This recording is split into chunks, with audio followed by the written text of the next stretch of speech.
आपको कैसे अपना रास्ता तय करना है, सफलता का रास्ता कैसे तय करना है, उसका एक ब्लूप्रिंट है।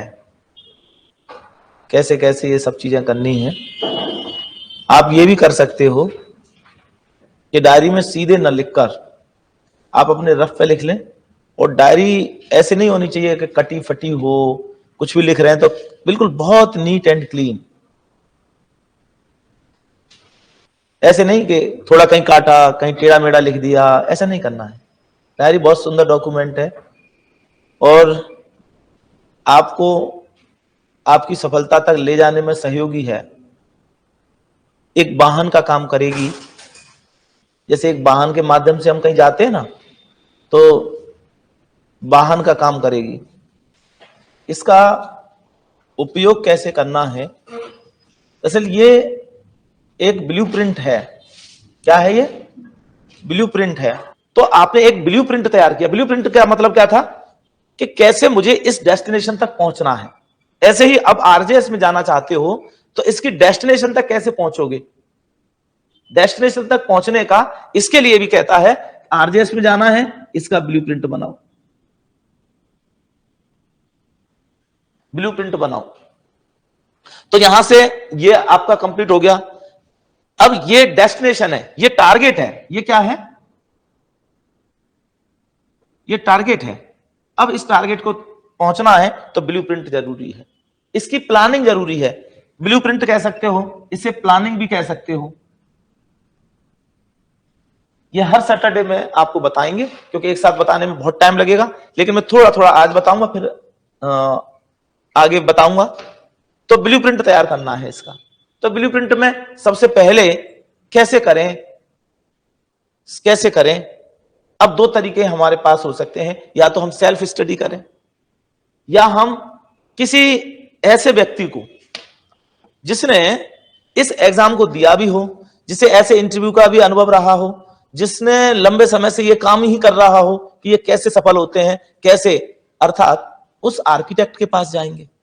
तो आर्किटेक्ट को आपने चुन लिया है, मैं वो आर्किटेक्ट हूं और मेरा ऐसे बहुत सारे मकानों को बनाने का अनुभव भी रहा है। मकान मतलब आरजेएस। अभी 188 जुडिशियल मजिस्ट्रेट हो गए यहां से टोटल। डिस्ट्रिक्ट जज कैडर के 21 लोग हो गए। एपीओ 89 हो गए। जूनियर लॉ ऑफिसर 46 हो गए। मतलब जो आर्किटेक्ट है वो ठीक है।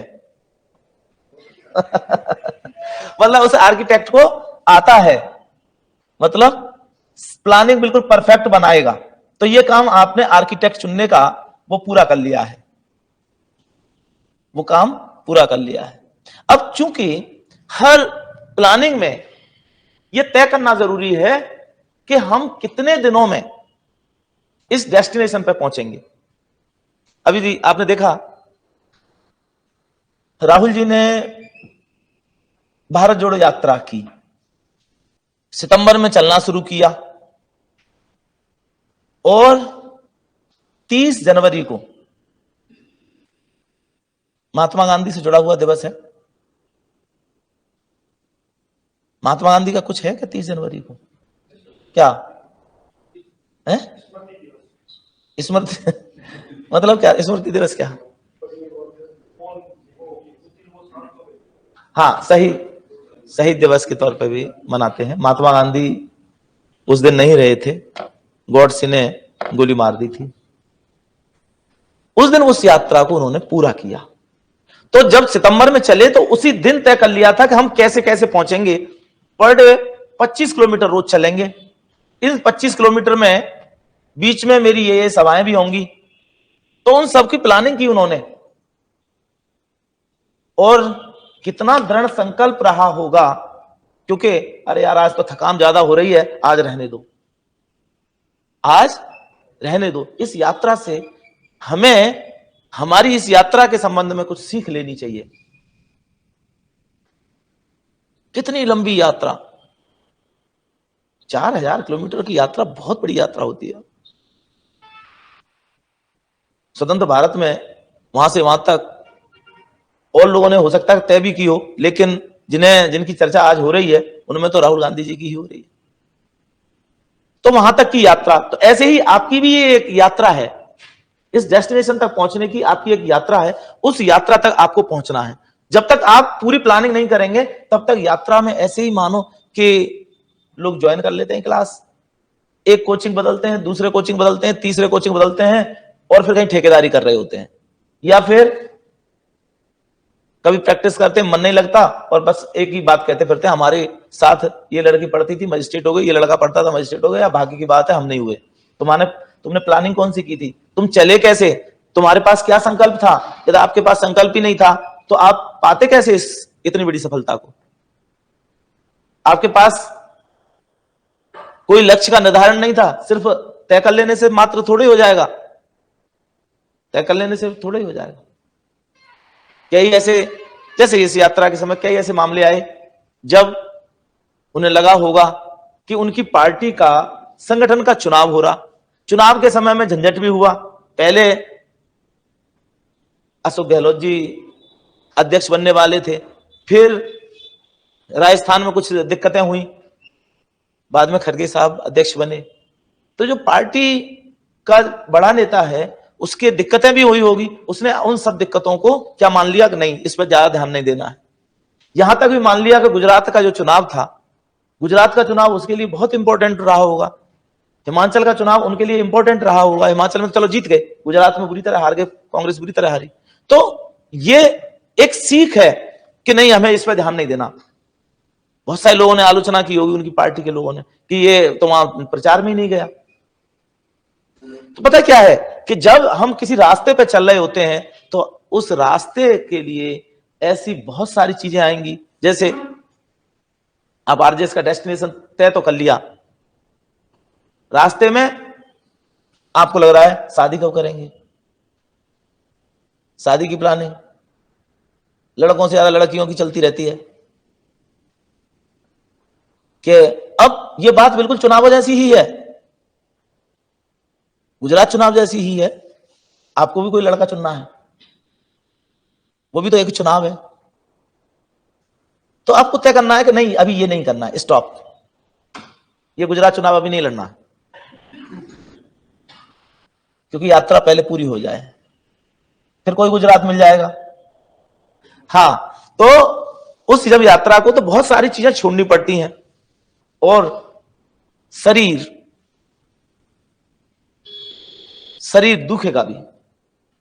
उन्होंने कहा कि मैं फुटबॉल खेलता था, फुटबॉल में घुटना खराब हो रखा था, घुटने में चोट थी, 4-5 दिन में ही चोट निकल आई। तो आप जब चलना शुरू करते हैं पता लगा आपका मन परेशान करेगा, यार रोज क्लास जाना, रोज गुरुजी का लेक्चर सुनना, रोज ये रोजाना याद करना, रोज खड़े करके फटकार सुनना, यार ये बड़ा टफ है, भाड़ में आने दो, चलो कुछ दिन ब्रेक कर लेते हैं, ऐसा आपके मन में आएगा। दूसरा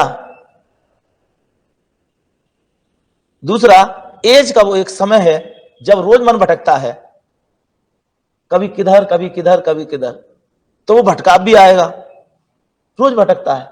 कोई ये कहता हो कि नहीं नहीं मेरा नहीं भटकता, वो झूठ बोलता है। लड़कियों का भी उतना ही भटकता है, लड़कों का भी उतना ही भटकता है, एक जैसे ही सब। लेकिन आपको तय करना पड़ेगा क्या आप लक्ष्य की तरफ जा रहे हो। भटको तो भटको।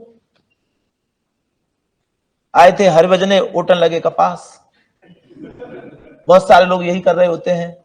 तो यदि आपने तय कर रखा है तो ये मान लो, नहीं तो रह जाओगे पीछे ही, लक्ष्य नाम का ही रह जाएगा, डायरी में लिखो या किसी और में लिख लो, कोई असर नहीं पड़ता, स्वर्ण अक्षरों में क्यों ना लिख लो, वो भी असर नहीं पड़ने वाला है। तो जब लक्ष्य तय कर लिया है तो पहले अलग अलग लोगों के द्वारा अलग अलग तय करना है कि कितने दिनों में ये लक्ष्य पाना है, कितने दिनों में। कोई कह सकता है कि पहले समय का निर्धारण जरूरी है। समय कितना, टाइम कितना दे रहे हो, अलग अलग लोगों के लिए अलग अलग है ये। जैसे इस साल एग्जाम होगा करीब 140 सीट्स के लिए, प्री मेन इंटरव्यू तीनों होंगे, जब ये करीब करीब 8 से 10 महीने में कंप्लीट हो जाएगा, पूरी प्रोसेस कंप्लीट हो जाएगी। तो हो सकता है कि आप तय करें कि 8 से 10 महीने की तैयारी, इस 8 से 10 महीने की तैयारी है तो ब्लूप्रिंट अलग टाइप से बनेगा। बात बिल्कुल वैसी ही है। कैसी? कि उन्होंने तय किया कि हमें 25 किलोमीटर पर डे चलना है। जिस दिन हमारे किसी दिन हम 20 चल लिए तो दूसरे दिन हमें 30 चलना पड़ेगा, किसी दिन हम 15 चले तो हमें 35 चलना पड़ेगा, लेकिन हमारा तय होगा कि 25 किलोमीटर हमारा औसत आए। इसके लिए तो समय आपको निर्धारित करना पड़ेगा कितने दिनों में। कोई ये हो सकता है कि मेरे को ये 24 महीने में तय करना है ये यात्रा, कोई कह सकता है कि मेरे को 36 महीने में तय करनी है, कोई कह सकता है कि 48 महीने में तय करनी है, कोई पंचवर्षीय योजना कह सकता है। तो समय का निर्धारण हरेक को अपने हिसाब से करना होगा। कितने दिनों में चाहते हो? अब यहां आप में बैठे हुए सब लोग चाहेंगे कि अभी चाह रहे हैं हम तो चाहा जा सकता है, अभी चाहा जा सकता है कि इसी साल 8-10 महीने में अर्थात दिसंबर 2023 तक हम जुडिशियल अफसर बन जाए। ये आपकी सबकी चाहत हो सकती है, लेकिन आपके पैर कितने मजबूत हैं? इतनी बड़ी यात्रा के लिए आपके पैर मजबूत कितने हैं? आप कितने साहसी हैं? कितने साहसी हैं? कितनी क्षमता लगाना चाहते हैं? और ये कंपटीशन कैसा है? एक साथ 30-40 हजार लोग दौड़ते हैं, पता नहीं होता कि दूसरे की दौड़ क्या है, दूसरे की दौड़ के बारे में पता नहीं है। हमें तो हमारी दौड़ के बारे में पता है। सामान्य तौर पे आप तय कर लेते हो यार 7-8 घंटे पढ़ लेना चाहिए, सेलेक्ट हो जाएंगे। ये तो आपने तय किया। जब 15 घंटे पढ़ने वाले आप जैसे ही और लोग हैं तो आपसे ज्यादा उनमें निखार आएगा। आप 7-8 घंटे में कैसे होगे? मुझे नहीं लगता। तो क्या करना है फिर? एक ही स्थिति बनती है, घंटों में नहीं बांधा जाना चाहिए। आपकी अपनी कितनी क्षमता है, आपके द्वारा अपनी पूर्ण क्षमता का उपयोग करना चाहिए। पूरी आपका संकल्प होना चाहिए कि मैं प्रभु मतलब भगवान या अस्तित्व, ये नेचर, ये कि साक्षी मानकर संकल्प करता हूं कि अपनी पढ़ाई में पूरी शक्ति लगा दूंगा, पूरी पूरी। और ये संकल्प प्रतिदिन जब सुबह जगते हो, सुबह जग के नहा धो के पहली प्रार्थना में बैठते हो तो उस प्रार्थना में आपका रोज ये रिपीटेशन होना चाहिए हाथ जोड़ के कि मैं आज अध्ययन में अपनी पूरी शक्ति लगा दूंगा, पूरी। ये संकल्प, और ये संकल्प आपको पूरे दिन याद आना चाहिए। दूसरे दिन दूसरा होगा। एक दिन का ही संकल्प बहुत है, बहुत लंबे संकल्प लेने की जरूरत नहीं है कि मैं रोज 10 घंटे पढ़ूंगा, 12 घंटे पढ़ूंगा, 15 घंटे पढ़ूंगा, टूट जाएगा संकल्प दूसरे तीसरे दिन। एक दिन का ही ठीक है। पता नहीं है दूसरा किस स्पीड से दौड़ रहा है। अभी ये अनुभव है कि जो बच्चे नीट में, आईआईटी में पास हो रहे हैं, जैसे हमारे यहाँ हमारा एक रिलेटिव है, अभी बच्चा वो 12th के पेपर दे रहा है, लेकिन 12th के साथ साथ ही वो 11th से ही वो कोचिंग कर रहा था। तो अभी नीट का उसका आईआईटी का पेपर हुआ, उस आईआईटी के पेपर में प्रीलिम्स होता है तो उस प्री में पास हो गया वो अपनी पढ़ाई करते हुए। तो वो समय हम एग्जाम के, एलएलबी के एग्जाम के बाद दें तो भी वही देना पड़ेगा, और हम एलएलबी के साथ साथ कर सकते हैं तो भी वही देना पड़ेगा। तो एलएलबी के साथ साथ ये एग्जाम की तैयारी की जा सकती है। बहुत सारे लोगों को यूनिवर्सिटीज में, कॉलेजेस में ये जानकारी नहीं होती। वहां जाते हैं, एलएलबी कर रहे होते हैं, तो वहां एक नया माहौल होता है। उस नए माहौल में उन्हें मजा भी आ रहा होता है। कहीं किसी झाड़ी के पास बैठे हैं तो उस मजे में वो टाइम निकल चुका होता है। कई चीजों में इंटरेस्ट ले रहे होते हैं, जैसे सब मूड कोर्ट कंपटीशन हो रहा है हमारे यहां। मूड कोर्ट कंपटीशन काय का है? एक डिबेट है, एक प्रॉब्लम दे दी, उस डिबेट पे आप बस बोल रहे हैं, क्या काम आएगा? अरे वो उन यूनिवर्सिटी के प्रोफेसर्स में तो दम नहीं है कि वो पास खुद हो जाएं, ये गारंटी है वो नहीं हो सकते, लेकिन मूट कोर्ट कंपटीशन हो रहा है जी, कोर्ट विजिट कराई जा रही है जी, हमें प्रोजेक्ट दे रखा है, इस प्रोजेक्ट को लिखवाया जा रहा है। क्योंकि मैं तो कॉलेज भी चला रहा हूं ना, मैं अपने लॉ डिपार्टमेंट में ये सब चीजें देखता रहा हूं ना, और इनके आधार पर वो लास्ट में जब आपका 50 ईयर आ गया, और परसेंटेज, जहां तक परसेंटेज की बात है, परसेंटेज की बात है, यूनिवर्सिटीज में, सारी यूनिवर्सिटीज में इंक्लूडिंग एनएलयूज में सब फेक है। प्रोफेसर अपनी अपनी परसेंटेज बढ़ा देते हैं, बच्चों की परसेंटेज कितने परसेंट है? 90, 80, 95। और जैसे एग्जाम होता है आरजेएस का, वहां 55 भी नहीं आते, 55 भी नहीं आते। वो तो रियल है ना, फिर इतना ही दम था तो वो आ जाते, कोई सा भी प्रोफेसर कोई करवा के दिखाए यहां पे कंपटीशन के हिसाब से। बाकी आपको कॉर्पोरेट में जाना है, आपको यही काम करना है, एक तरह से कॉर्पोरेट में क्लरिकल जॉब है, लीगल क्लर्क्स हैं, उसमें जाना है तो उसके लिए ठीक है, आपको थोड़ा बोलना ज्यादा आ जाना चाहिए, उसके लिए तो वो ठीक है काम। लेकिन आप जब जुडिशरी में जाना चाहते हो, उसके लिए नहीं। 5 ईयर लॉ में क्लेट की तैयारी कराने वाला कोई भी अभिभावक पता क्या सोचता है, एनएलयू में हो गया तो आते ही मजिस्ट्रेट हो जाएगा। एनएलयू में हो गया, चाह क्या रहा है? तैयारी है कॉर्पोरेट सेक्टर की, और चाहता कहां है? मतलब एनएलयू में भेज क्यों रहा है? मैंने पूछा बहुत सारे कि हम जुडिशरी चाहते हैं। अरे भाई वो तो कॉर्पोरेट सेक्टर के लिए तैयारी है, वो तो पेपर की डिजाइन वैसी है, थोड़ा तो समझो। तो क्या करना चाहिए उससे, लॉ के टाइम पर ही वहां का भी कॉलेज में थोड़ा बहुत देख लो, उसके साथ ही क्या करना चाहिए, पहले से ही तैयारी करनी चाहिए। आप कितने पहले से तैयारी कर रहे हैं इस पर डिपेंड करता है, और आपके फोकस होना चाहिए वो वाला सिलेबस। तो जो लोग इस तरह के पहले से ही तैयारी कर रहे हैं, उनके लिए 8-10 महीने की तैयारी पर्याप्त है, मोर देन सफिशिएंट है। क्यों? क्योंकि उनका एक लेवल बन चुका है, एक फाउंडेशन उनके पास है, क्योंकि पहले से वो कहीं कर रहे थे तैयारी।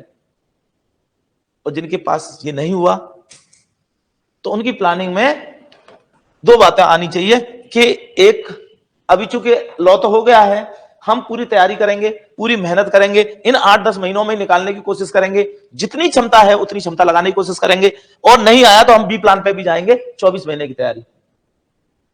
मतलब आरजेएस का मान लो जिस दिन इंटरव्यू का रिजल्ट आया और हमारा सिलेक्शन नहीं हुआ है, तो हम नेक्स्ट डे खराब नहीं करेंगे। किस बात में? रोने में। रोना काहे का है?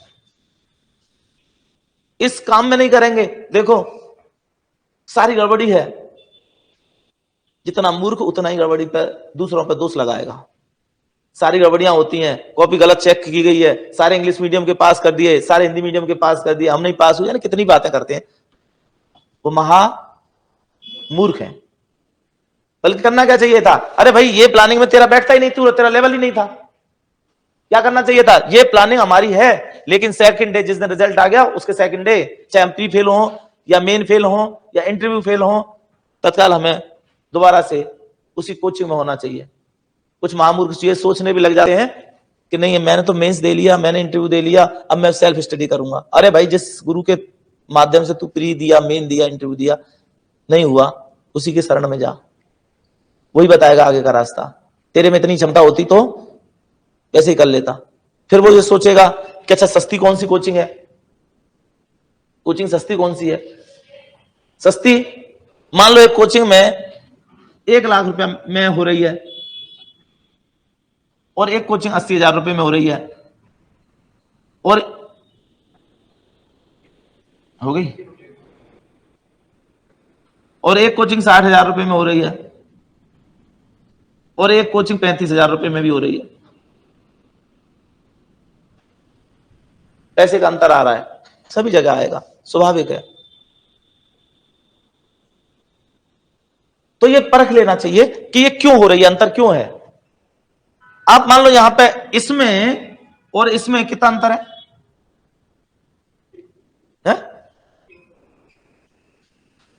35 और इसमें करीब करीब 65,000 रुपए का, 65,000 रुपए का। मान लो हम 1 साल लेट सेलेक्ट हुए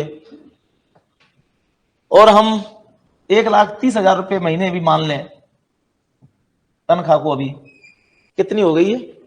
करीब 15 लाख रुपया। कितना? 15 लाख रुपए का लॉस। वैसे ये 15 का नहीं पड़ेगा, कम से कम पड़ेगा तो 50 लाख का पड़ेगा, और भी ज्यादा पड़ेगा। कारण क्या है? आप 1 साल पीछे सेलेक्ट होते हो तो 1 साल पीछे का मतलब है कि आपकी सीनियरिटी भी पैसे से नहीं तोलोगे, आपकी सीनियरिटी खत्म हो जाएगी। और आप मान लो 25 साल के हो और आप 26वें साल में हुए, पता लगा कि यहां वाले तो हाईकोर्ट जज तक भी पहुंचे और ये तो एडीजे रह गया। अब करोगे बताओ क्या? एडीजे रह गया, क्या करोगे बताओ? है कोई ऑप्शन? बाद में सोचते रहते हैं। मेरे कोई परिचित डिस्ट्रिक्ट जज हैं, अभी रिटायर हुए पिछले साल, मेरे से बोले आईएएस के चक्कर में 30 की एज में आ पाए हम तो आरजेएस में। काश आईएएस की उस समय तैयारी नहीं करते, 2-3 साल पहले आ जाते तो 3-4 साल हाईकोर्ट, 2-3 साल हाईकोर्ट जज भी रह लेते। और हाईकोर्ट जज रहने से, मैंने भाई साहब 3-4 साल हाईकोर्ट जज रह लेते तो आपको क्या लाभ मिलता? अरे वो बहुत लाभ मिलता, हाईकोर्ट जज की बेनिफिट्स और वो बहुत ही अलग है। वो डिस्ट्रिक्ट जज के नहीं है, बोले डिस्ट्रिक्ट जज के नहीं है। तो कब जागे इस पर डिपेंड करता है। कुछ तो लोग एलएलबी करेंगे, एलएलएम करेंगे, पीएचडी करेंगे, फिर कहेंगे कोचिंग आए। अब क्या करोगे? घर वाले कह रहे कमा नहीं रहा है और मैं कह रहा हूं कंपटीशन नहीं पास हो रहा है, कहां मरूं? मेरे पास ऐसे आते हैं स्टूडेंट, मेरे पास आते हैं स्टूडेंट। तो देखो ये बात आई किस चीज की? समय की। आप ऐसे विद्यार्थी हैं जिन्होंने आप पहले से सोच रखा है कि हमें बनना है, हमें जाना है, तो वो तय कर लें। अभी आपका एलएलबी हो गया है तो आप अभी इस टारगेट को तो चुने ही चुने, और बी ऑप्शन होना ही चाहिए आपके पास। मतलब आपका लक्ष्य यहां होना चाहिए कि इन ए, चूंकि मैं पास हो चुका हूं एलएलबी और मेरे पास सारी क्वालिफिकेशन है, मुझे अभी इसी साल के पे पूरी जान लगा के अभी करना है। बाय द वे ना हुआ, बाय द वे ना हुआ तो मैं बी प्लान पे जाऊंगा, मैं सी प्लान पे भी जाऊंगा।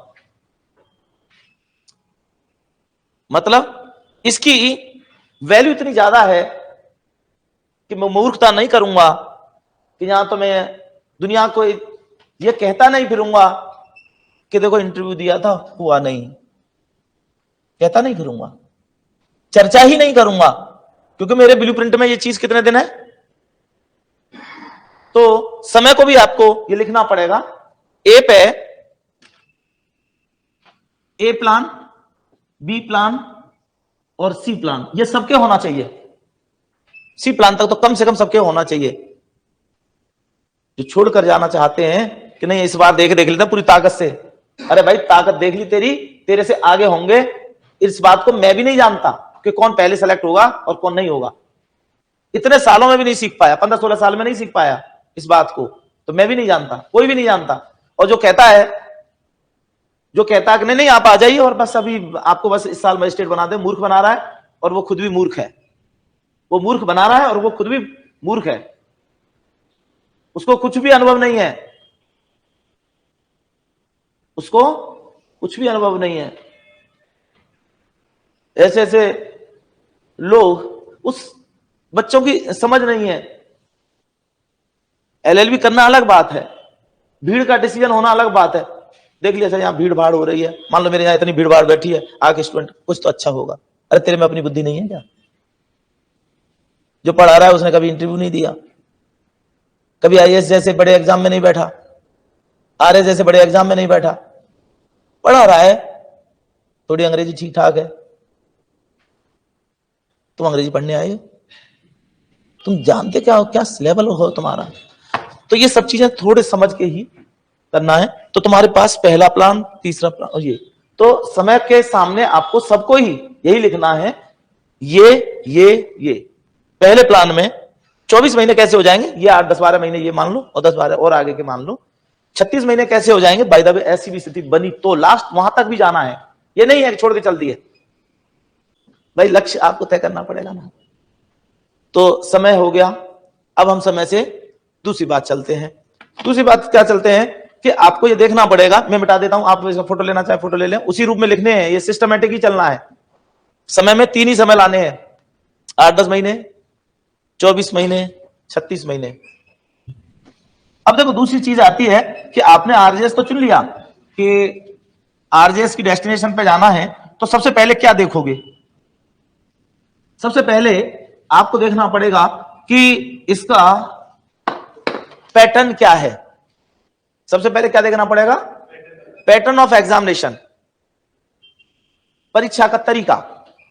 तो परीक्षा का तरीका या पैटर्न ऑफ एग्जामिनेशन आपने देखा तो आपको यह भी पता चल गया कि सब इसमें प्री एग्जाम होता है, जितनी वैकेंसी होती हैं उसका 15 टाइम्स, कितने टाइम्स, 15 टाइम्स, मतलब कितना हो गया 2100 की जगह पे हम इसको 2200 से 2300 के बीच मानेंगे। क्यों मानेंगे, क्योंकि लास्ट नंबर भी पास होगा, करीब करीब इतने स्टूडेंट पास होंगे, इतने स्टूडेंट पास होंगे। तो मुझे प्री की तैयारी में क्या करना चाहिए, तो एक तो प्री होगा, फिर मेंस होगा। मेंस में क्या होगा कि ये 2200-2300 जो स्टूडेंट मेंस देंगे, ये मेंस देंगे, इनमें से 3 टाइम्स किसका, वैकेंसी का, 140 इंटू 3 बराबर 400 नहीं 420 लोगों को पास करेंगे।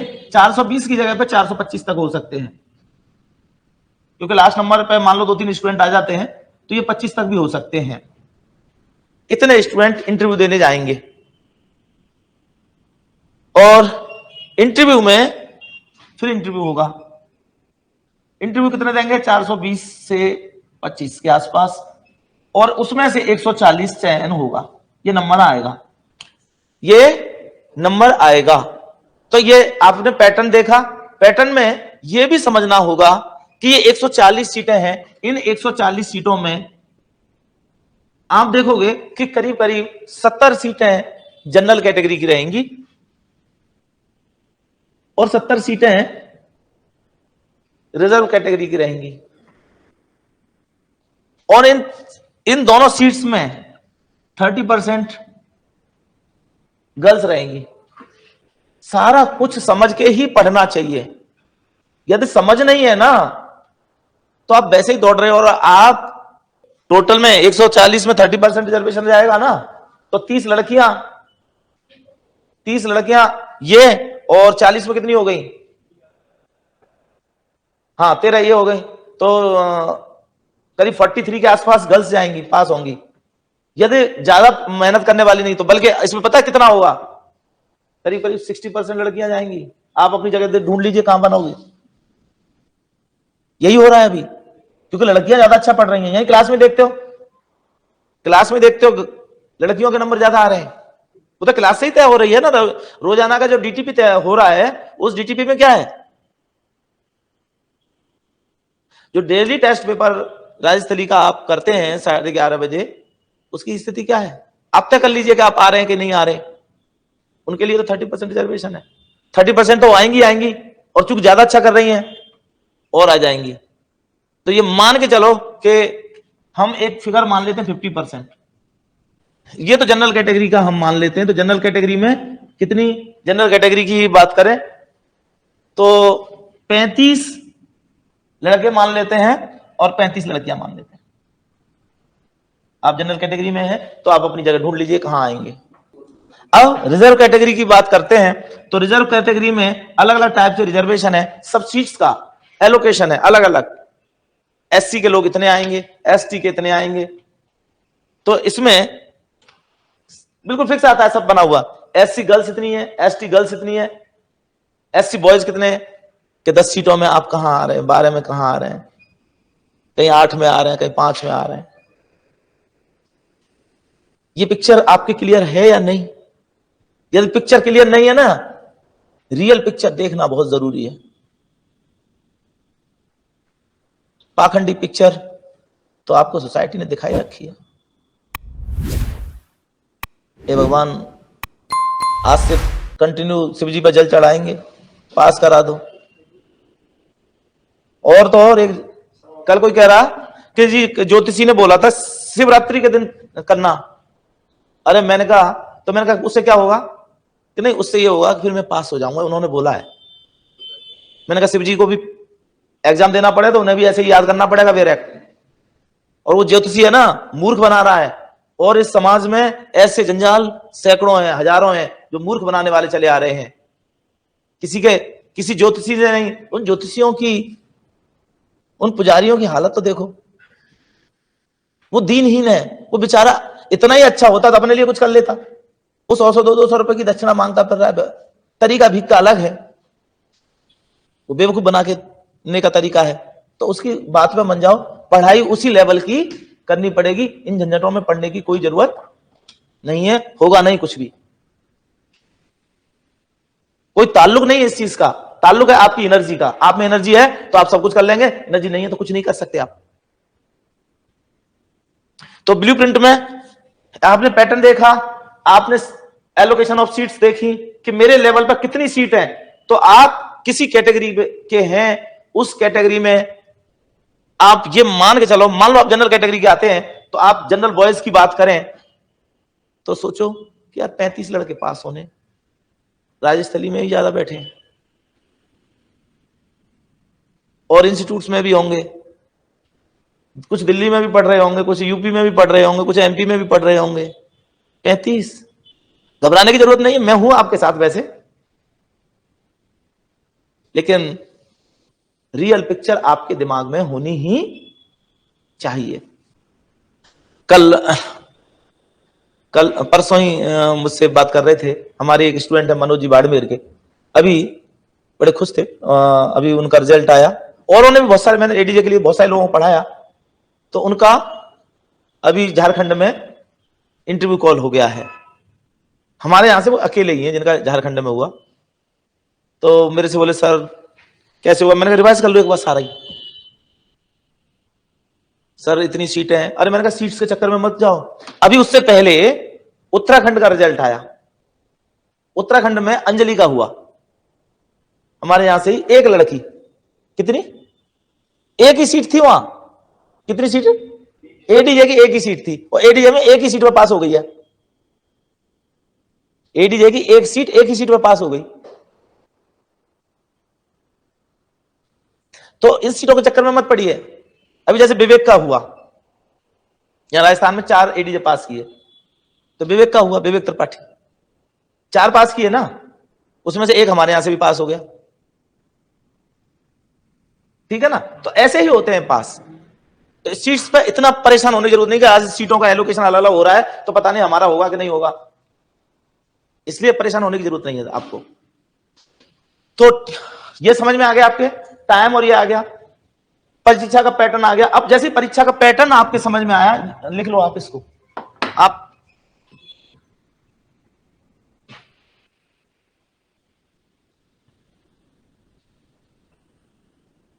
उतार लो इसको। ये लिखना है आपको अपने ब्लूप्रिंट में, बहुत जमा जमा के लिखना है, अच्छा साफ सुथरा लिखना है। रियल पिक्चर आपके दिमाग में होनी चाहिए।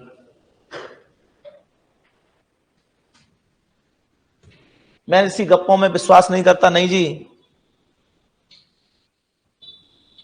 कभी कभी बंटी के साथ काउंसलिंग में बैठेंगे तो बंटी का क्या अनुभव है भाई? बंटी ने कोई इंटरव्यू दिया हो, कुछ दिया हो, बस इतना ही है कि वो मेरा छोटा भाई है और इतने लंबे समय से काउंसलिंग कर रहा होता है, बस आप तो मजिस्ट्रेट बन ही जाएंगे। उसके साथ बैठ जाओ तो थोड़ी देर बाद यह आवाज होता है यार बन ही गया हूं क्या है? तो वो मोटिवेटर ठीक है, लेकिन उसका खुद का अनुभव नहीं है। उसने एलएलबी कर ली, मैंने उसको कहा, मैंने कहा तू ढंग से पढ़, दुनिया को बनाता रहता, तू खुद बन जा। थोड़ा सा अपने दिमाग में लगा, तो वो नहीं लगाता। और जबरदस्ती मैं किसी को परिवर्तित नहीं कर सकता। अमित है, उसने एलएलएम कर ली, कहा कि ठीक है अपने कॉलेज से एलएलएम कर ली, क्या लेवल है तुम्हारा, तुम पढ़ते तो हो नहीं। और मैं दबाव नहीं डालता, मैं दबाव नहीं डालता, तुम अपना जीवन जैसा जीना चाहोगे। 18 साल के हो गए हो ना, अब तुम में इतना विवेक नहीं, अपनी बुद्धि नहीं है कि अपने लाइफ को गोल्डन बना सकते हो। ये तुम्हारे खुद के हाथ में है, और तुम नहीं बनाना चाहते हो तो तुम्हारा मन, तुम जैसे रहना चाहते हो तो वैसे रहो। मुझे अपनी लाइफ को बनाना था, मैं घर छोड़ के चला गया था, घर छोड़ के चला गया था, 1000 रुपए लेके घर छोड़ के चला गया था।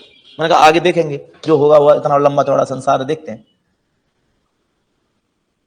ऐसे नहीं, पिताजी कह रहे हैं कि यहां तो जबरदस्ती बेटी को, बेटे को माँ बाप लेके आते हैं, देखो जी मैं आरजेएस बनाना चाहता हूं, बेटा कह रहा था मेरा मन ही नहीं है सर, जबरदस्ती करा रहे हैं।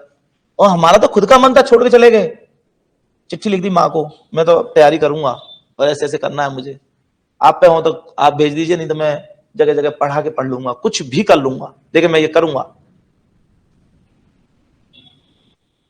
और दूसरी, फाइनली क्यों नहीं हुआ वो भी मैं जानता हूं, उसके लिए कोई और जिम्मेदार नहीं, सिर्फ मैं ही जिम्मेदार था। आए थे हरभजने होटल लगे कपास, वो मेरे साथ भी था, मेरे साथ भी था। और ऐसा थोड़ी था कि मेरा मन कोई स्पेशल था, मेरा ही उतना ही भटकता था। कॉफी पीने चले जाते थे, और ज्यादा कॉफी पियोगे तो फिर गड़बड़ तो होनी ही है, तो वो हमने भी पी थी। खैर खैर तो दूसरे पे आ जाए, दूसरा पॉइंट जो आपके ब्लूप्रिंट का हिस्सा है,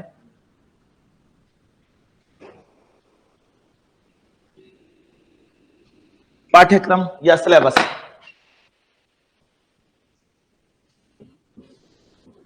अब देखो, अब बात आती है सिलेबस की, कि आप लिख लीजिएगा सिलेबस।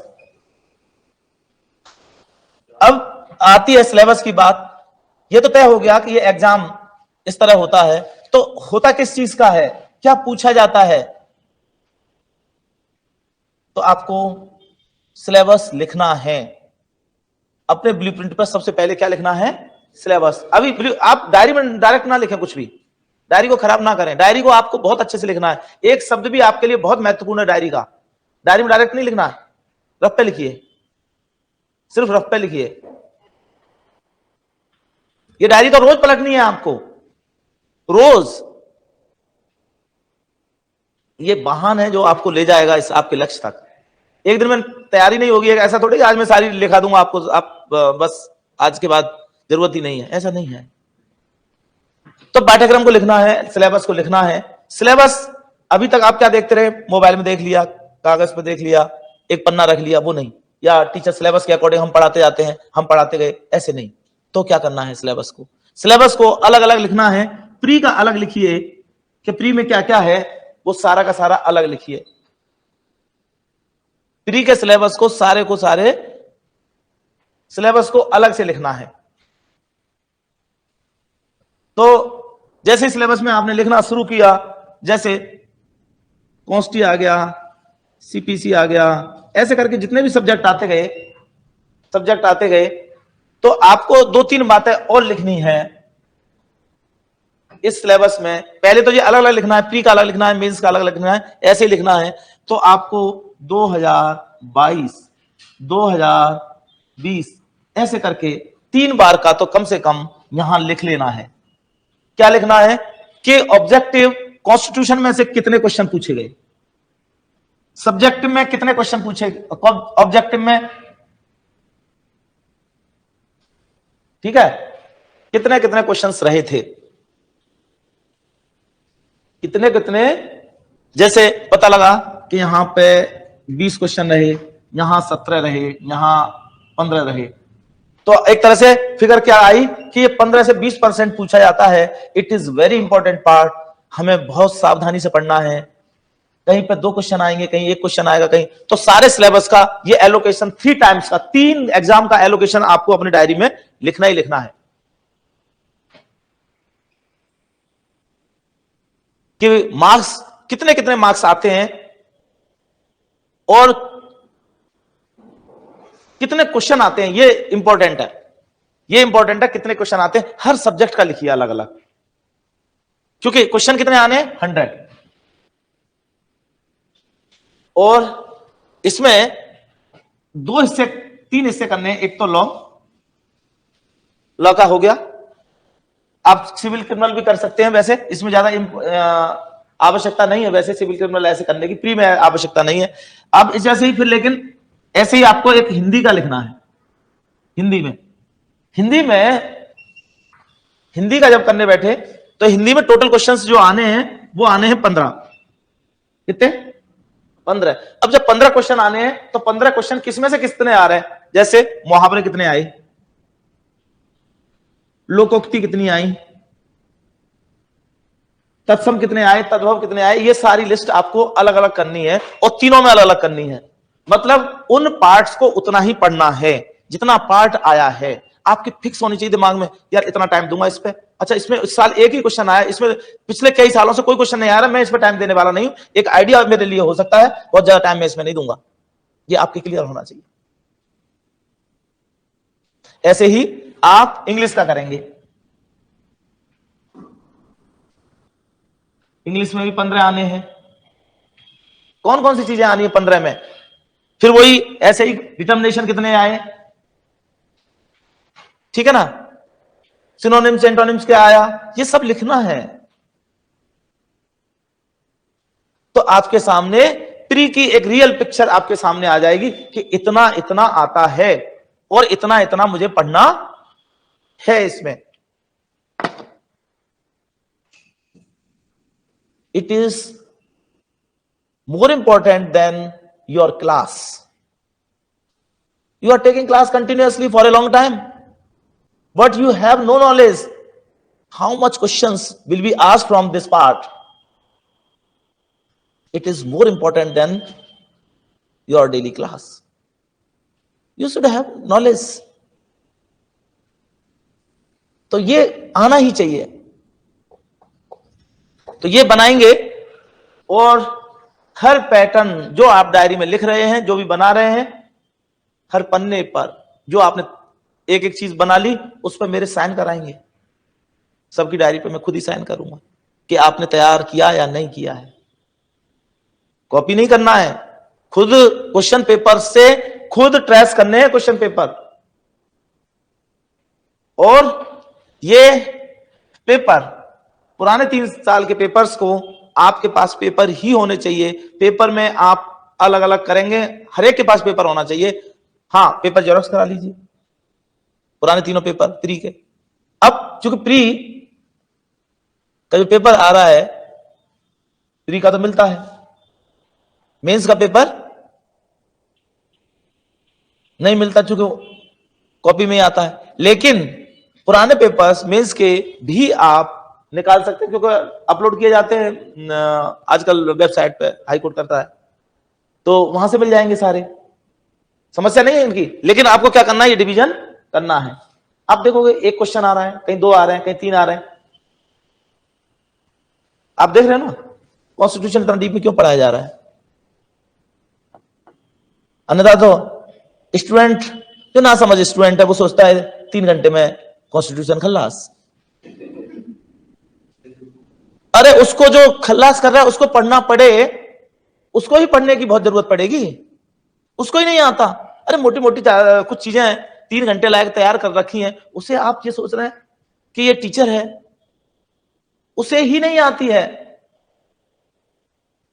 दरअसल यूट्यूब एक क्रांतिकारी चीज है।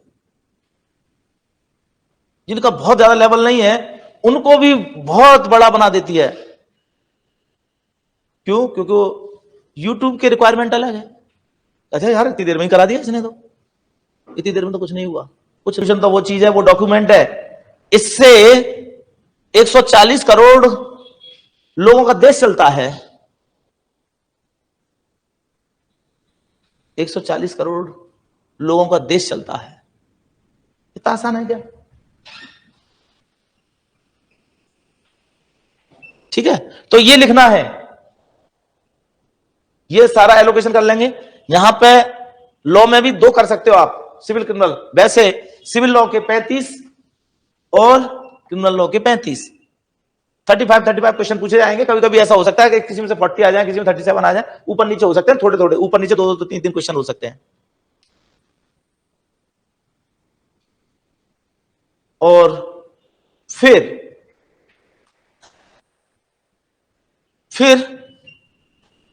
मेरा प्री में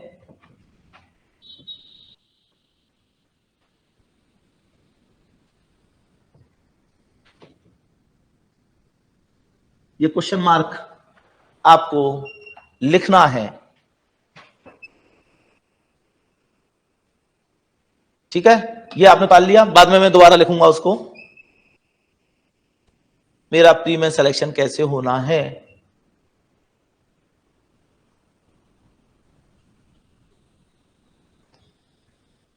लिख लिया सबने, हटा दूं। अब देखो, इसमें पाठ्यक्रम लिखने के बाद मेरा प्री में सिलेक्शन कैसे होना है, ये इंपॉर्टेंट बात हो गई। अब मैं ये मान लूं कि यार मैं सिलेक्शन, सबसे पहली बात तो मैं किसी रिजर्व कैटेगरी में नहीं आता, और मैं ये आपको कहता हूं कि आप सब लोगों को ये सोचना चाहिए कि वी हैव नो रिजर्वेशन। और मेरे यहां तो आप लोग पढ़ते हो, आपके फॉर्म से सबके सरनेम हटा दिए जाते हैं, क्योंकि मुझे नहीं पता आपका सरनेम क्या है। शर्मा, वर्मा, अग्रवाल, जैन, ये सब हटाते हैं हम पीछे से, किसी का नहीं चाहिए हमें, क्योंकि राज्यस्थली में तो जाति विहीन व्यवस्था चलती है। मुझे नहीं पता आप किस जाति के हैं, और मुझे इच्छा भी नहीं, मेरी जाति नहीं मुझे पता कौन सी है। वो ओशो ने समाप्त कर दी, जाति और धर्म दोनों ही। मैं अपने को धन्य समझता हूं, भाग्यशाली समझता हूं कि ओशो जैसा गुरु मिला मुझे। हाँ, तो ये क्वेश्चन है मेरा कि मेरा सिलेक्शन प्री में कैसे हो। तो 100 क्वेश्चन है, और मैं ये चाहता हूं कि मैं 80 से 85 स्कोर कैसे करूं। मेरा उत्तर क्या आया, 80 से 85 क्वेश्चंस करेक्ट होने चाहिए। कितने क्वेश्चंस, 80 से 85 लाने हैं मुझे किसी भी कंडीशन में। कैसे लाऊंगा, एट्टी से 85, पहला ये उत्तर आया। ये क्या है, इस क्वेश्चन का पहला आंसर है, मोटा आंसर, मोटा आंसर है कि मेरे क्वेश्चन कितने होने। अब जैसे आप डीटीपी में देखते हो ना रोजाना, मैं क्या करता हूं, आपको तत्काल कह देता हूं, जिसके 8 आए फेल, 7 आए फेल, मतलब 80%, 70% वालों को मैं क्या बोलता हूं, फेल। मैंने किसी परसेंटेज को मान रखा है, 90 और 100। तो पहला आंसर क्या आया कि 80 to 85 करेक्ट आंसर होने चाहिए, करेक्ट क्वेश्चन होने चाहिए। तो फिर एक क्वेश्चन फिर जन्मा, कैसे होंगे। ये बात बिल्कुल वैसे ही है जब थोड़ी देर पहले घर वाली बात बताई थी ना, कि घर तो 50 लाख में बनेगा, 20 लाख कर लिया, अब कैसे बनेगा।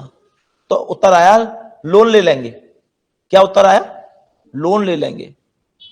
ऐसे ही हर एक चीज के संबंध में आंसर है यहां पे कि कैसे होंगे। 80 से 85% में कैसे करूंगा। उत्तर आता है, राज्यस्थली की डीटीपी में 100% स्कोर करना है पर डे। क्या उत्तर आया पहला, अलग लगाएंगे अब इसमें, ये पहला उत्तर आया। कितने सही करने पर डे,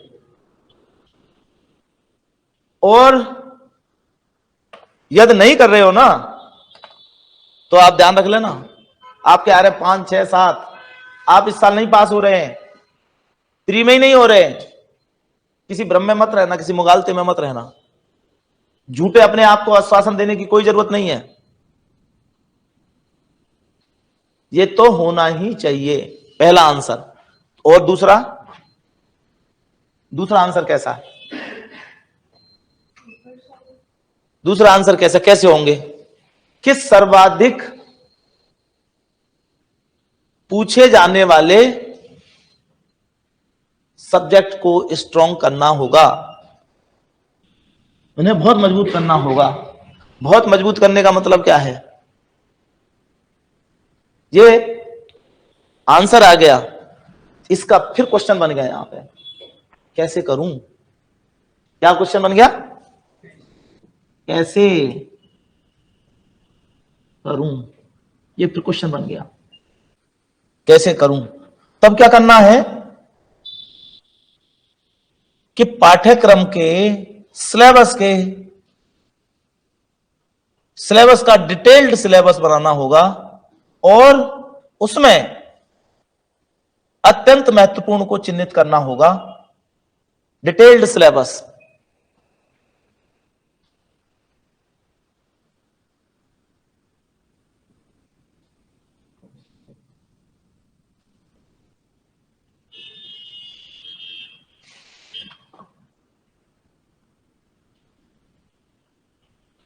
डिटेल सिलेबस चिन्हित करना है, डिटेल सिलेबस चिन्हित करना है।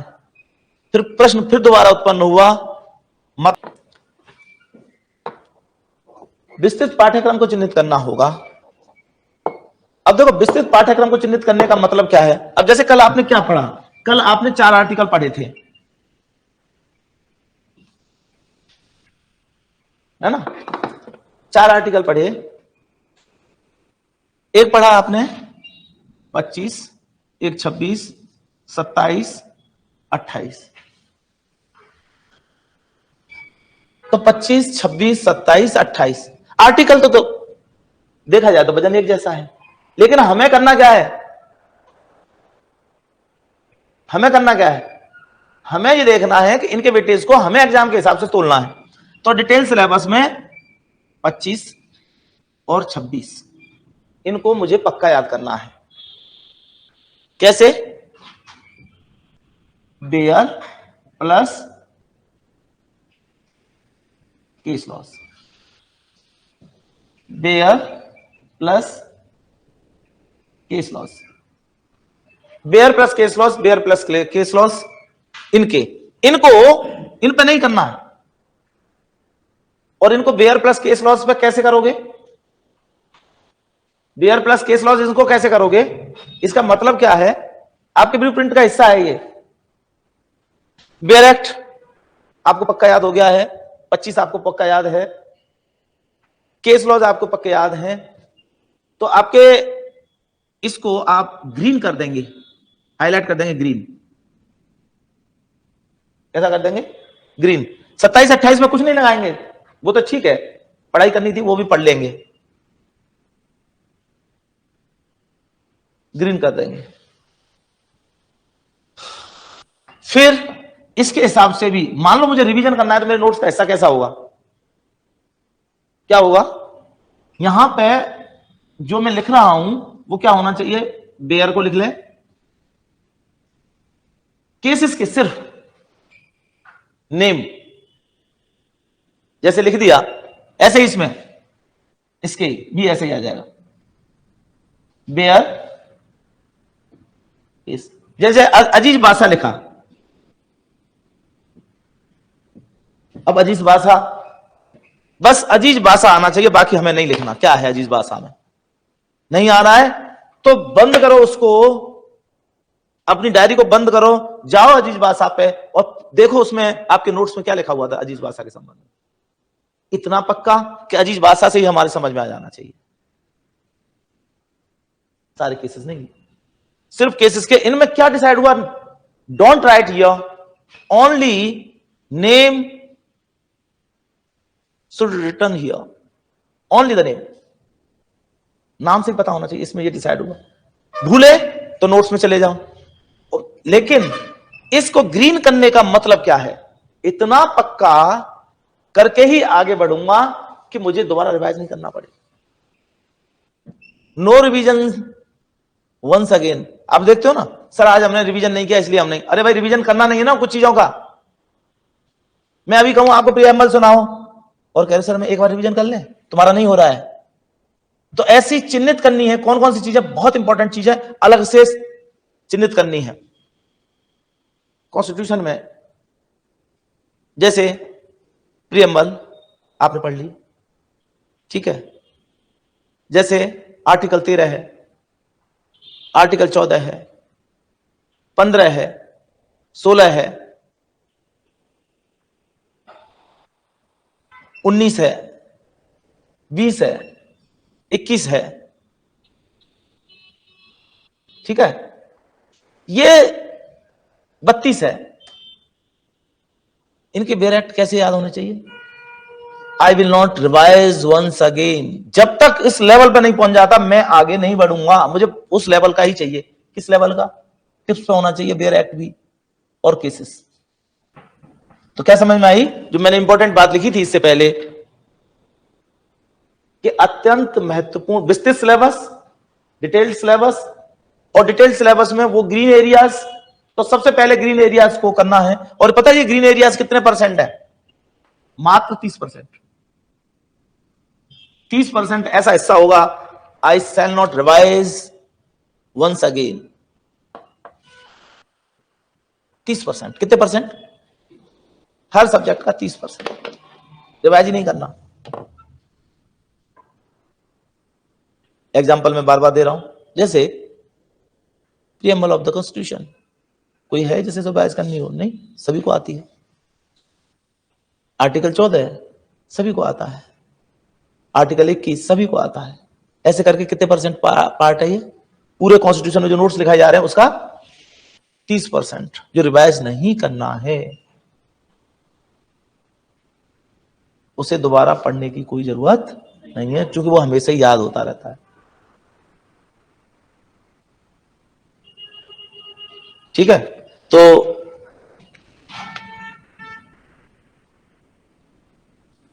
हाँ, इससे सिलेबस हो गया।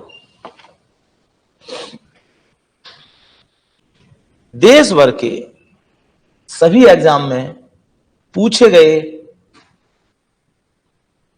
प्रश्नों की एक क्वेश्चन बैंक खुद तैयार करूंगा according to subject, subject wise question bank.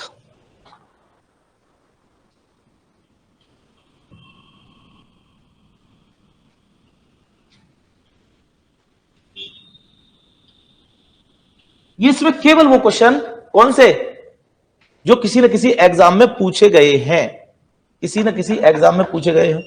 वो कहीं आईएएस के पेपर में पूछा गया हो, यूपी जुडिशरी के में पूछा गया हो, या कहीं के भी डीजीएस में पूछा गया हो, कहीं के में पूछा गया हो, वो मुझे सारे के सारे क्वेश्चन बैंक तैयार करना है। जैसे फंडामेंटल राइट्स पढ़ रहे तो फंडामेंटल राइट्स से संबंधित क्वेश्चन कहीं पर भी पूछा गया ऑब्जेक्ट में, सारे के सारे एक जगह इकट्ठा कर लो, सारे के सारे एक जगह इकट्ठा कर लो और उन्हें सॉल्व भी करना, उनको सॉल्व भी करना है। ये मेरे लिखना है सभी सब्जेक्ट्स का।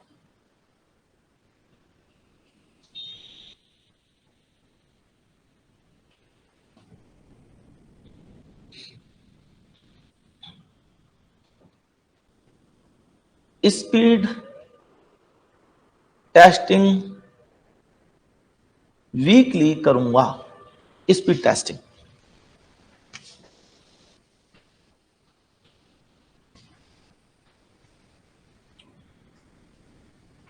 स्पीड टेस्टिंग मतलब 100 क्वेश्चन कहीं के भी सॉल्व करूंगा, 50 करूंगा तो आधा टाइम, 25 करूंगा तो आधा टाइम। इतनी देर में मेरी स्पीड क्या चल रही, मेरे 25 क्वेश्चन कितने देर में जनरली सॉल्व हो जाते हैं, 20 क्वेश्चन कितनी जल्दी। जैसे आप ध्यान आ रहा हो तो पहले डीटीपी का टाइम रखा गया था 5 मिनट, मैं जानबूझ के उसे 7 मिनट तक ले जाता था।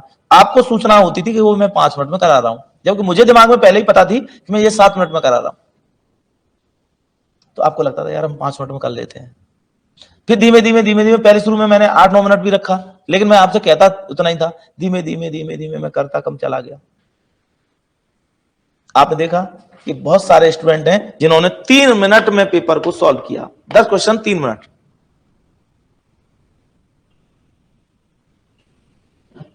तो ये डेली टेस्ट मैं हर किस पे करूंगा?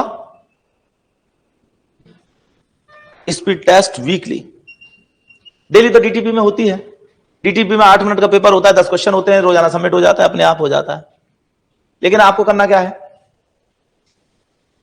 वीकली टेस्ट 50 क्वेश्चन का या 100 क्वेश्चन का पेपर करना है, जिसमें वही फॉर्मेलिटी अपनानी है पूरी की पूरी वो जो उसमें अपनाई है। ये इसमें इंपॉर्टेंट ऑफ वन लाइनर्स ये आपको अपने खुद के तैयार करने हैं, हम कराते नहीं है। जो आपको लगता है ऐसे करने। वन लाइनर्स का मतलब क्या है? जैसे भारत का संविधान लागू हुआ था, भारत के संविधान निर्माण करने वाली संविधान सभा की प्रथम बैठक हुई थी, वो इस तरह मतलब पूरी बात लिख दी, उसका उत्तर वहां हो गया। ये ऐसा डॉक्यूमेंट आपको हर सब्जेक्ट का तैयार करना है खुद का। मतलब कौन से होते हैं? बहुत इंपॉर्टेंट जो जनरली पूछे जाते हैं, वो उसका ऑब्जेक्टिव आंसर होता है। वन लाइन और ऑब्जेक्टिव आंसर, ये खुद का तरीका है। ये 5 बातें आपने कर ली है, 5 बातें कर ली हैं, हर सब्जेक्ट के लिए कर ली हैं, तो आप प्री फेल नहीं हो रहे। ये मेरी गारंटी है, लिखित गारंटी है, जो चूंकि प्री और मेन दोनों से जुड़ी हुई है। मैं हमेशा कहता हूं पहले मेन की तैयारी करो, फिर प्री की तैयारी करना। मेन की तैयारी कर रखी तो प्री फेल नहीं होते। दूसरा और इंपॉर्टेंट चीज क्या है?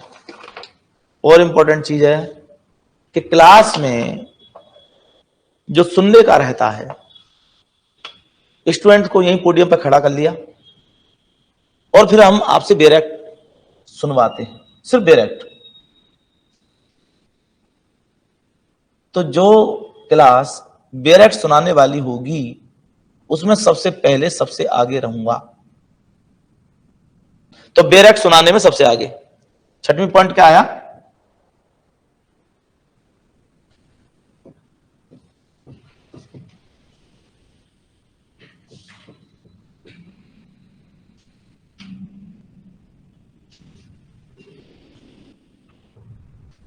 डायरेक्ट सुनाने में सबसे आगे रहना है। जैसे कल मैंने कहा था ये आर्टिकल किसने याद कर लिए हैं, तो आर्टिकल के टाइटल बता दिया, अंदर क्या क्या लिखा हुआ वो सारा आपने बता दिया। इतने ही सारे स्टूडेंट हैं।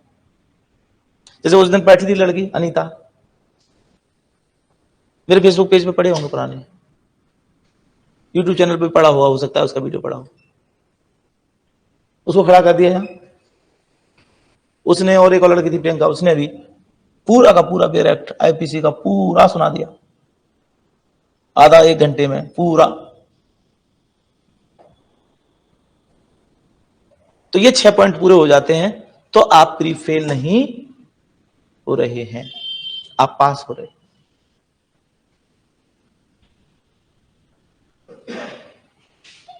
कोई नहीं प्री फेल करा सकता आपको। लेकिन ये जो बातें लिखी हुई हैं इनको फॉलो करना है। ये आपके लिए एक तरह का कानून है, कानून का उल्लंघन नहीं करना है, आपके लिए कानून है वो। आपने लिख तो ली ये सारी बातें, but you are not following all these things, but return in your diary only. This is wasting of time, समय की बर्बादी है जो नहीं होनी चाहिए थी। नहीं लिखते, क्या कर रहे हो? प्लानर बनाया भी लेकिन फॉलो नहीं कर रहे। इधर से इधर हो जाए दुनिया, लेकिन मुझे मेरे प्लानर को फॉलो करना है। If you are not following this, कोई मतलब नहीं है इसको लिखने का, व्यर्थ टाइम वेस्ट है। ठीक है, ऐसा कर लेने से फ्री में कोई समस्या नहीं है। अब आता है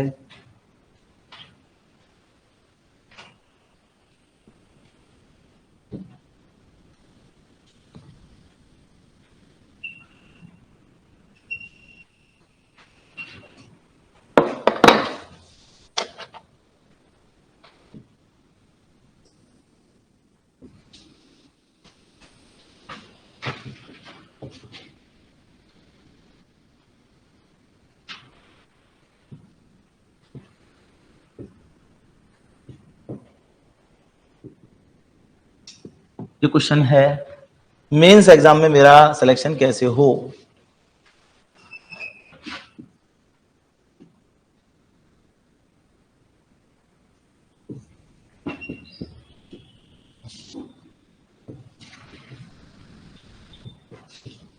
पहला उत्तर आया इसका, सिलेबस डिटेल्स में लिखो। सिलेबस डिटेल में लिखो। अब डिटेल में लिखने का मतलब क्या है? डिटेल में लिखने का मतलब क्या है? देखो, कॉन्स्टिट्यूशन लिखा आपने,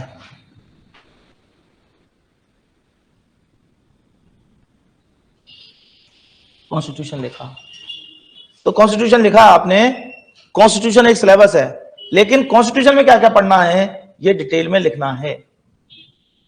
कैसे? कॉन्स्टिट्यूशन लिख लिया, अब हम कॉन्स्टिट्यूशन में क्या पढ़ रहे हैं? प्रीएम्बल। दूसरा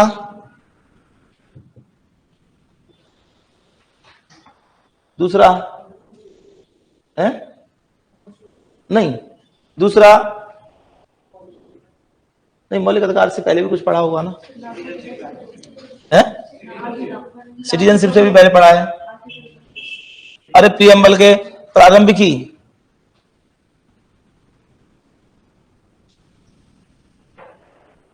ये पढ़ी है ना आपने? मतलब आर्टिकल 1 से लेके 4 तक ये पढ़ने थे। तीसरा सिटीजनशिप, नागरिकता।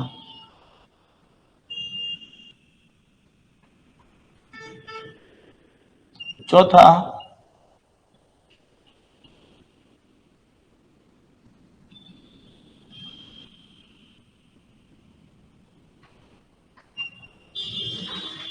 ठीक है, ऐसे करके सारे के सारे सिलेबस को आपको लिख लेना है कि इस में क्या क्या पढ़ने जा रहे हैं हम। और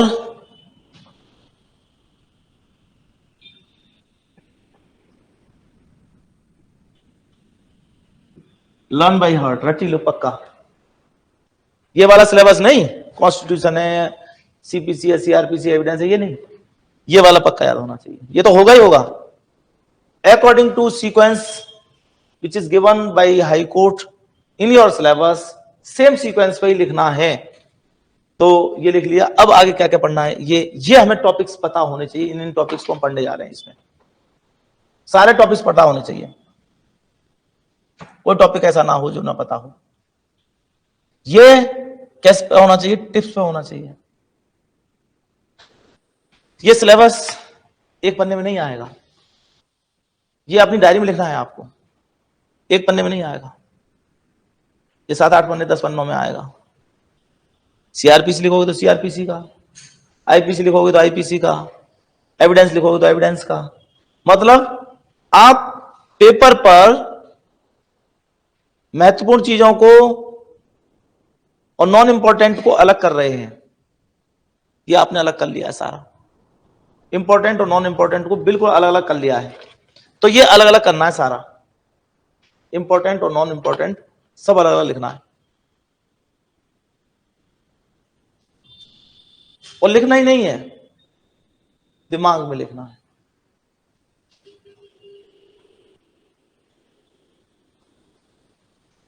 प्री का सिलेबस जो पहले बताया वैसा ही लिख सकते हो। मेंस का सिलेबस आपका बिल्कुल डिफरेंट होना चाहिए। अब जो मेंस का सिलेबस लिख रहे हो उसमें उन्हें वही चीज होनी चाहिए। जैसे प्रीएम्बल हो सकता है कि इसमें ना आई हो, जहां आप नील कर दें, यहां भी नहीं आई नील कर दें, यहां आई है लिख दें। कितने नंबर का आया था? इसमें हो सकता है नील रहा हो सकता है ये भी नील रहा हो। मूल अधिकारों में आए हैं क्वेश्चन, तो पता लगा कि मूल अधिकारों में ही मैक्सिमम क्वेश्चन आए हैं।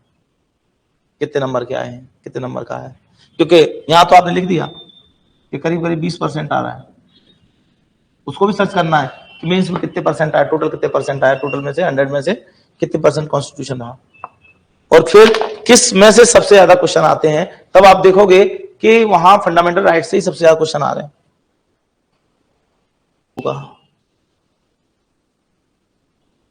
इसमें भी जब आप इसे कर रहे हैं तो इसमें ग्रीन एरियाज तय करने हैं। जो ग्रीन एरियाज हैं वो दोबारा नहीं पढ़ने हैं।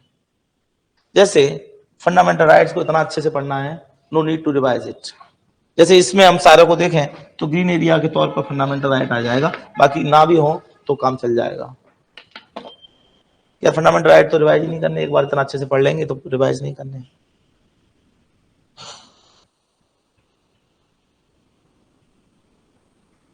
या प्रेसिडेंट पढ़ रहे हैं, पार्डन पावर ऑफ प्रेसिडेंट पढ़ रहे हैं, दोबारा यार रिवाइज नहीं करेंगे। या हाई कोर्ट पढ़ रहे हैं तो अपॉइंटमेंट ऑफ जजेस रिवाइज नहीं करेंगे। या रिट्स पढ़ रहे हैं तो रिट्स को रिवाइज करने की जरूरत नहीं है। समझ में आया कुछ? रिवाइज नहीं करना। दूसरा एग्जाम में सिलेक्शन कैसे हो, दूसरा क्या है, मेरे ही नोट्स पर 100% भरोसा करूंगा।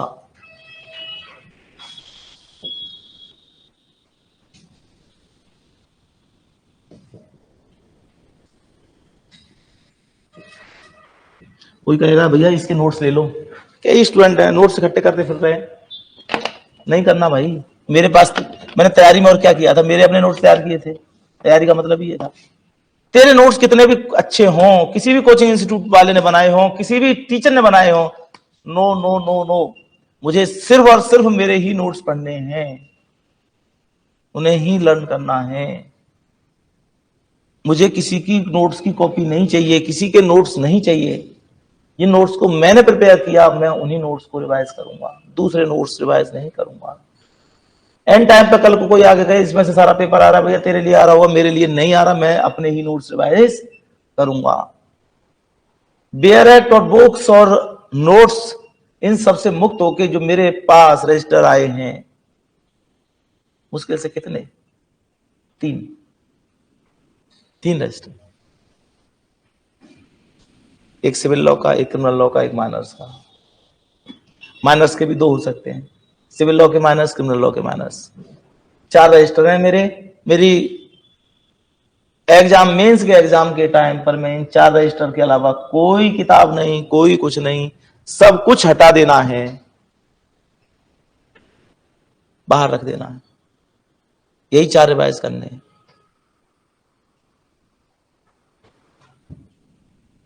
कोई किताब नहीं, कोई बियर एक्ट नहीं, कोई क्वेश्चन बैंक नहीं, कोई किताबों का ढेर नहीं।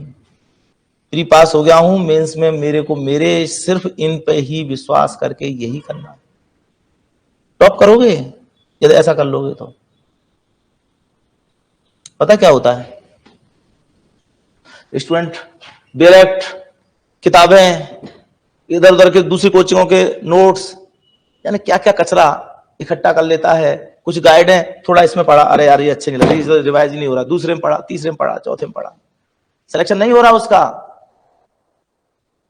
मेज पे आपकी कचरा नहीं होना चाहिए, वो कचरा ही है, वो किताबें भी कचरा है। क्योंकि तैयारी का मतलब क्या, पहले से ही आपने सब कुछ तैयार करके अपने पास रख लिया है, बाकी सबको हटा दिया है।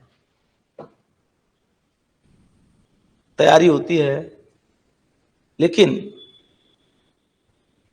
बहुत ही इंसेंटिव, बहुत ही गहराई उस तैयारी में होती है।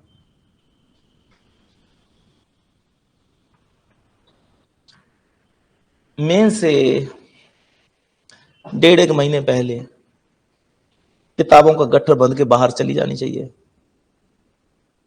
ओपन नहीं करनी। आप बहुत अर्जेंसी है, कहीं भूल गए, कोई कुछ हो गया, देख लो, अलग हटाओ। लास्ट टाइम पे तक उलझते रहते ना, और अलग अलग किताबें बार बार पढ़ रहे होते हैं, कहीं पे भी पक्का याद नहीं कर रहे होते हैं। उनकी लैंग्वेज बहुत गंदी होती है, और लैंग्वेज एक कारण होती है जो फेल कराने में होती है। और कंटेंट बहुत हल्का होता है क्योंकि वो पक्का याद ही नहीं होता। तो उन 4 रजिस्टरों पर विश्वास करना है। लॉ के लिए मात्र 2 रजिस्टर लैंग्वेज के, टोटल कितने हो गए, 6, 4 लॉ के और 2 उसके अलावा हमारे पास कुछ नहीं है। हम सब और इसके अलावा नोट्स की, जैसे सीआरपीसी को 1 घंटे में रिवाइज करना है, मेरे पास मेरी डायरी होती है, मुझे ये रिवाइज करना हो तो सीआरपीसी मुझे 1 घंटा ही चाहिए पूरी की पूरी रिवाइज करने के लिए। नोट्स में वो नहीं कर पाओगे। उन नोट्स के भी नोट्स हैं, डायरी, मेरी पतली पतली डायरी हमेशा बनवाता हूँ, सारे स्टूडेंट्स को बनवाता हूँ और मैं हमेशा बनाता रहा हूँ। नोट्स के भी नोट्स होते हैं डायरी, वो जादू है, सिलेक्शन का जादू है। उन डायरीज को लेके बैठे घंटा भर, खत्म, क्योंकि वो डिटेल में नहीं लिखी हुई थी। हर एक इंसान को, जैसे मैंने अभी थोड़ी देर पहले अजीज बादशाह नाम लिया तो उसकी डिटेल क्या थी, कुछ नहीं लिख रहा उसमें, अजीज बादशाह से ही काम चलेगा।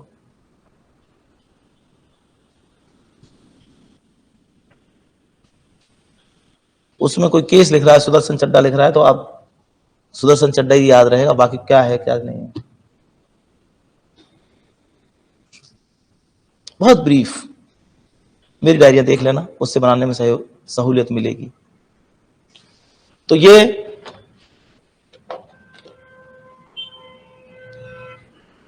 पांचवी बात है,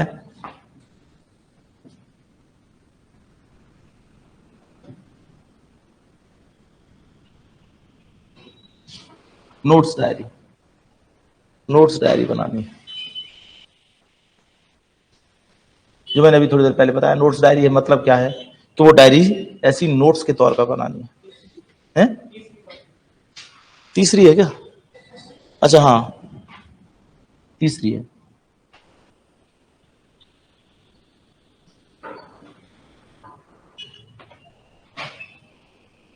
फिर चौथी क्या है?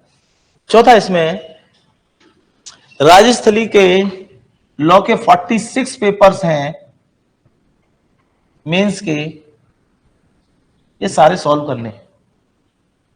46 इसलिए बनाए हैं, पूरे साल में 52 संडे, पहले 52 ही पेपर होते थे, तो हर संडे को एक पेपर होता था, लेकिन जब कभी त्योहार आ गया, कभी कुछ आ गया, तो वो पूरे हो नहीं पाते थे, तो उनको समराइज करके 46 में बनाया हुआ है। सबका नंबर पड़ा हुआ है, 1 से लेके 46 नंबर तक के पेपर हैं। वही पेपर आपको एक बार पूरे के पूरे सॉल्व करने हैं।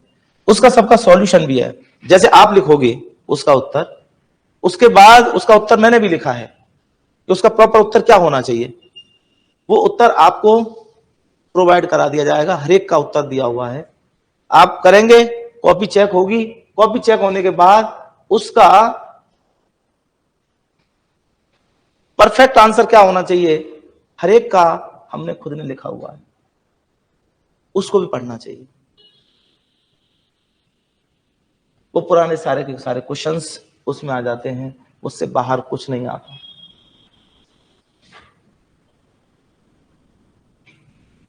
और पांचवा, क्वेश्चन बैंक, जो उसमें बनाई थी ना, मेंस के लिए क्वेश्चन बैंक तैयार करेंगे। मेंस की क्वेश्चन बैंक, जहां भी क्वेश्चन पेपर में क्वेश्चन आया है, मान लो कॉन्स्टिट्यूशन तैयार कर रहे हैं तो कॉन्स्टिट्यूशन से संबंधित कहीं पे भी क्वेश्चन आया होगा ना, कहीं ना कहीं, जहां भी आया है उस क्वेश्चन पेपर को आप एक जगह इकट्ठा कर लीजिए। ऐसे करके आपकी पूरी की पूरी क्वेश्चन बैंक तैयार हो गई।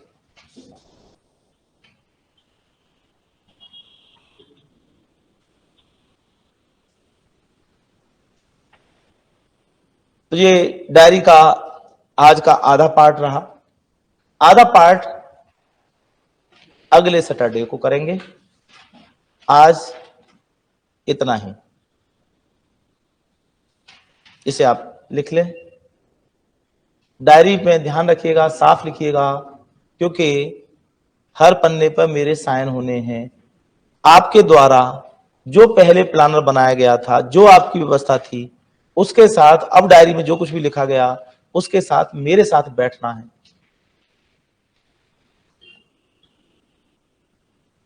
फिर इसके बाद जैसे ये कंप्लीट हो जाएगा, ये मेन है जो मैंने अभी आपको बताया, ये मेन बातें थी। फिर हर चीज का एक माइक्रो एनालिसिस है। माइक्रो एनालिसिस और है। तो कुल मिला के करीब करीब 6 क्लासेस हैं ये। कितनी? 6 का मतलब 2-2 घंटे की हुई तो कितने घंटे हो गए? 12 घंटे। 12 घंटे का प्लानर है। तो आज 2 घंटे दिए, हम सैटरडे को ये प्लानर को हर बार डिस्कस करेंगे। फिर माइक्रो एनालिसिस पे आ जाएंगे। माइक्रो एनालिसिस देखो क्या है। हाँ टेस्ट है, ठीक है, टेस्ट का टाइम हो गया है, मुझे पता है। बाकी तो देखो ये सब चीजें ठीक है। इतना आसान नहीं है जितना YouTube बता देता है। कोई भी आदमी आता है वहां बता देता है, हाँ हाँ ऐसे कर लो, ऐसे कर लो। या कोई भी सब्जेक्ट आता है, छोटा मोटा थोड़ा बहुत ऊपर नीचे की बातें बताई। अब चूंकि मैक्सिमम स्टूडेंट ऐसे बेचारों को छोटी छोटी बातें ही नहीं आ रही होती, तो उन्हें लगता है यार 1 घंटे में, 2 घंटे में, 4 घंटे में, 2 घंटे में पूरे कॉन्स्टिट्यूशन को रिवाइज कराने वाला कोई है तो चलो ठीक है, हमारा कॉन्स्टिट्यूशन कंप्लीट हो गया, हम खुश हो गए। अरे कुछ नहीं होगा, कॉन्स्टिट्यूशन का तो सी नहीं आया अभी। तो ऐसे लेवल के लोगों की संख्या ज्यादा है, इसलिए उनके व्यूअर्स भी ज्यादा दिखते हैं, तो कोई मतलब नहीं है उनका। इसको उस रूप में आपको तैयार करना है। अभी आप पेपर करिए, ठीक है। बहुत बहुत धन्यवाद।